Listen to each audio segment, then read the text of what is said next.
Tsitsipas s'est imposé en 3-7 face au Russe Daniil Medvedev. Il montre encore qu'il est en puissance et que c'est peut-être l'un des favoris pour aller chatouiller Rafael Nadal pour remporter ce Roland-Garros 2021.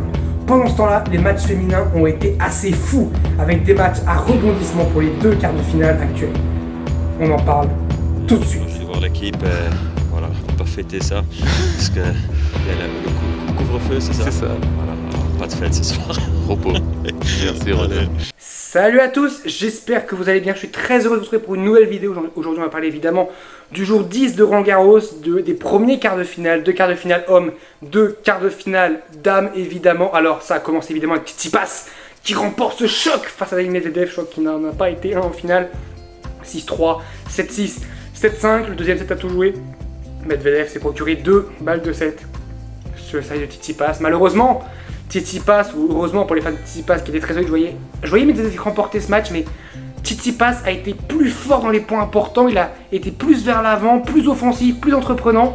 Et c'est important pour Tsitsipas de battre Medvedev et de le battre en plus en 3 manches, direct, sec, pour montrer que voilà, il n'est pas mené dans les face-à-face. Il est quand même 6-2 maintenant, mais il a réussi à le battre une fois, maintenant une deuxième fois, c'est important pour lui. Et c'est bien pour lui de montrer un petit peu, entre guillemets, pas qui c'est le patron, mais de montrer qu'il est au niveau de Medvedev. Parce que si jamais Medvedev le bouffait dans les face-à-face, ça aurait pu lui faire très mal sur son CV. Et là voilà, là c'est important, c'est bien pour Stefanos Tsitsipas de montrer qu'il est présent face à Medvedev.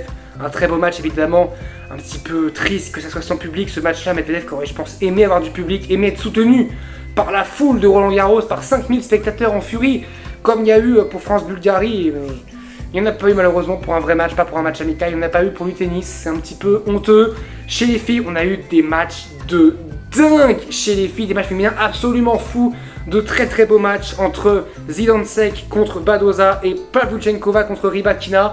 Et j'ai envie de dire, c'est un peu les favorites qui ont perdu ce match-là. Badoza malheureusement que je voyais remporter Roland Garros, qui a perdu 8-6 au troisième, 8-6 au troisième set.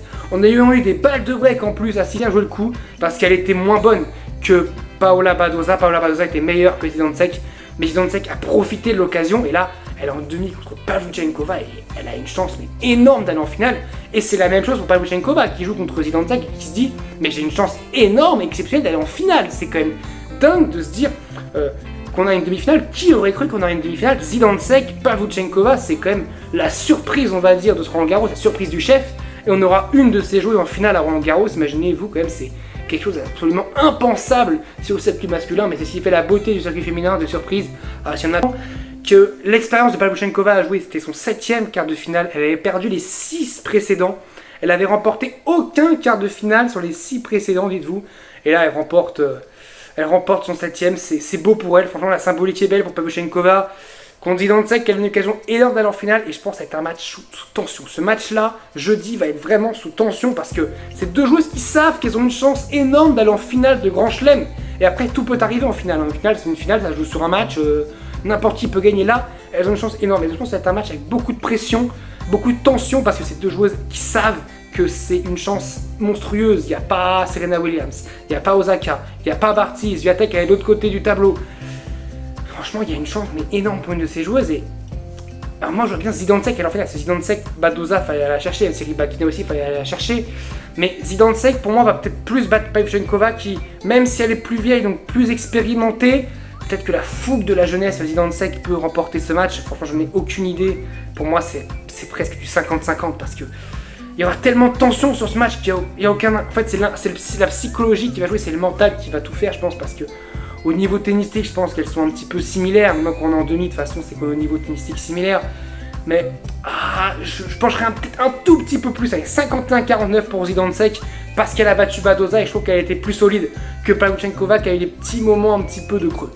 Alors, un autre joueur aussi, parlons contre lui, qui est en mission commando, qui va jouer du coup contre Stefanos Tsitsipas, une demi de rêve. J'ai envie de dire, alors, beaucoup parlent de celle potentielle entre Nadal et Djokovic, mais celle entre Zverev et Tsitsipas est vraiment hyper belle et je pense qu'elle va être super belle à voir. Zverev qui a bien sûr écrasé David Fokina, c'est un peu comme Musetti dans les 2 derniers sets, enfin dans les 3 derniers sets, il n'y avait plus personne. Comment dire, sa bonbonne à essence, elle était totalement morte, il n'y avait plus d'essence. 6-4, 6-1, 6-1 pour Zverev contre Davidovich Fokina, malheureusement. le fantasque espagnol qui n'a pas pu défendre ses chances, on va dire. Il n'a pas pu vraiment défendre ses chances. Voilà, l'espace d'un set. Zverev qui était un petit peu tendu aussi, il en a profité. Mais derrière, ça a été une boucherie, on peut le dire. Il n'y a pas grand chose à dire sur ce match, à part que Zverev, et bah mine de rien, c'est peut-être celui dont on parle le moins. Et pourtant, il peut battre Tsitsipas. Il a déjà battu Acapulco. Ok, c'est pas la même surface, mais il l'a battu à Acapulco. Et c'est un joueur qui a battu Nadal. Sur t'as battu cette année, contrairement à Stefanos Tsitsipas, je rappelle, on parle beaucoup de lui, mais il n'a pas battu Nadal ni Djokovic cette année sur t'as battu. Même si ça reste le joueur qui a le plus gagné, évidemment sur t'as battu, mais j'ai envie de dire Zverev. Moi je vois bien Zverev aller enquiquiner Tsitsipas parce que Zverev, alors je pense qu'il sait que ça va être un petit peu l'outsider, je pense, vu ce qu'a fait Tsitsipas, vu comment il met 3-7 à tout le monde à part contre Isner. Il sait Zverev qu'il va être attendu, mais il va être moins attendu, je pense, que Tsitsipas. Que Tsitsipas, vraiment la finale, c'est vraiment son objectif ultime. Tout le monde parle de Tsitsipas en finale en ce moment, donc Zverev, qui a galéré contre Hauteux, et depuis c'est du perfect, 3-7 partout. Et c'est la première fois un petit peu que Zverev a juste un match où il galère. Le reste, c'est du parfait pour moi. Zverev, pour une fois que je trouve qu'il va arriver bien physiquement, même très très bien. Alors, Tsitsipas Medvedev, ça n'a pas été si long que ça, mais il y a peut-être un petit impact mental de se dire j'ai battu Medvedev, faut que je me rebatte face à Zverev, puis après sans doute à 99% face à Nadal ou face à Djokovic. Ça va vraiment être très très très très compliqué malheureusement pour Stefanos Tsitsipas. Imaginez de battre ces 3 joueurs à la suite. Alors le programme de demain évidemment sur le central, Coco Gauff contre Krejcikova à 11h, ça commence à 11h, oui, tout est décalé d'une heure, on va expliquer pourquoi. Sakkari contre Swiatek, la favorite, maintenant on peut dire que c'est vraiment la favorite, hein. Il n'y a plus personne quasiment dans le tableau par rapport à elle, je pense qu'elle est là, et les autres sont vraiment là en termes de probabilité de remporter Roland Garros. Derrière Nadal, Schwartzmann, est-ce que Schwartzmann va pouvoir titiller Nadal? Il a le jeu pour le titiller, il a toujours un petit peu titillé, mais ça peut quand même faire 3-7 très serrés comme l'année dernière. Ça peut aussi faire 4-7 comme il y a 3 ans, on verra très bien. Et puis 20h parce que, oui, ça y est, le couvre-feu est à 23h, donc on aura 5000 spectateurs, je crois, pour le Djokovic-Berrettini. Donc il fallait bien sûr décaler parce que 21h jusqu'à 22h30, on aurait eu quoi, 1h30 de tennis et encore même pas avec l'entraînement, avec l'échauffement, pardon. Là, on va avoir quoi, allez, 2h15 pour voir du tennis. Faut espérer que Djokovic expose Berrettini parce que, si le match est serré, je vois absolument pas comment le match peut se terminer avec le public. Franchement, je ne vois pas. Et je trouve ça encore débile d'ailleurs que le public n'ait pas une dérogation. Je crois pas qu'il y ait de dérogation, hein. Si je dis pas de bêtises, c'est 23h. Bon, en tout cas, on se retrouve demain pour parler de ces matchs-là. Je vous dis salut à tous, portez-vous bien, profitez bien de Roland Garros. Salut!